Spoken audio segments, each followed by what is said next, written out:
Hi, I'm Dr. Jennifer Molason, physical therapist with Cedar Physical Therapy and Wellness.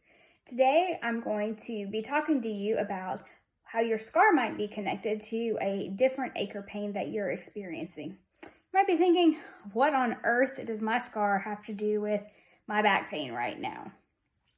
Well, we're going to take a little science lesson first and go way back into very early development.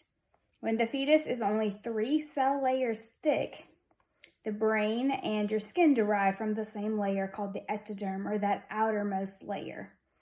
This is how your brain and your skin talk to each other. And your skin is actually your largest organ, and your brain's also one of your critically important organs, and so they communicate with each other a lot, and oftentimes you're not even aware of it. An example of this might be when you hit your funny bone on something, one of the first things you immediately do is grab your elbow. You might rub it or pat it or be moving around because your elbow hurts. And when you're touching your elbow around where it hurts, your brain has to think about, oh wait, there's something else going on here other than being stuck on the pain signal. So that's one way it helps to kind of regulate that pain, is because you're distracting it basically by touching your elbow. So what does this have to do with my scar? Well, skin trauma, whether it be a scar, a burn, a cut, an injection site where you have just like a micropuncture, that's still skin trauma. And that connection between your brain and muscles is very important because your brain gets information about how your skin is doing, your sensory system. So like, what do you feel on your skin?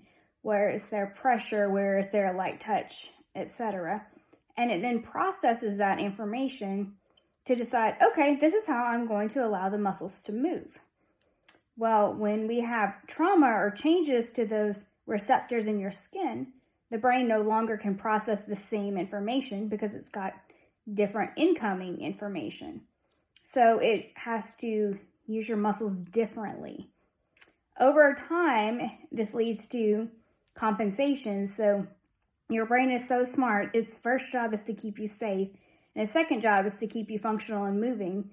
So it will borrow from Peter to pay Paul, essentially, with muscles all over your body to keep you safe and moving. So it really is incredibly fascinating. Well, let's go back to that scar. Skin trauma and scars are critically important to your brain, and your brain remembers trauma that has happened to it, and it kind of stores it away in those scars. And it can course shift after the trauma. So you've had, let's say an example, you've had a surgery and you've been cut open.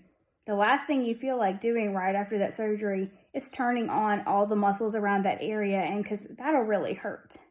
That'll cause pain, that'll cause that incision to pull.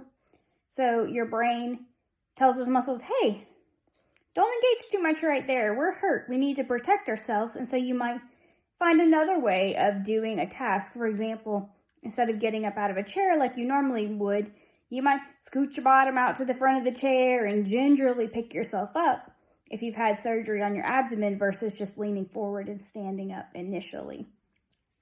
So your brain holds on to those different movement patterns, and over time that can lead to dysfunctional movement, and you might start to hurt because muscles are doing jobs that they're not designed to do.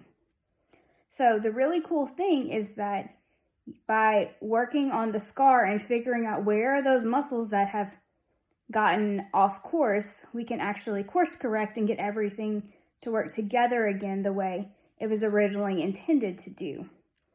And oftentimes you will feel better, have less pain. You may have more range of motion, more flexibility, and you can sometimes even see physical changes in your posture and your alignment once muscles re-engage the way that they're supposed to. So that is the answer to what on earth might my scar have to do with my current ache or pain. Hope you guys have a wonderful day, and you can find me at www.cedarptwellness.com or Jennifer at cedarptwellness.com. I'd be happy to answer any questions you might have. So reach out and have a blessed day. Thank you. Bye-bye.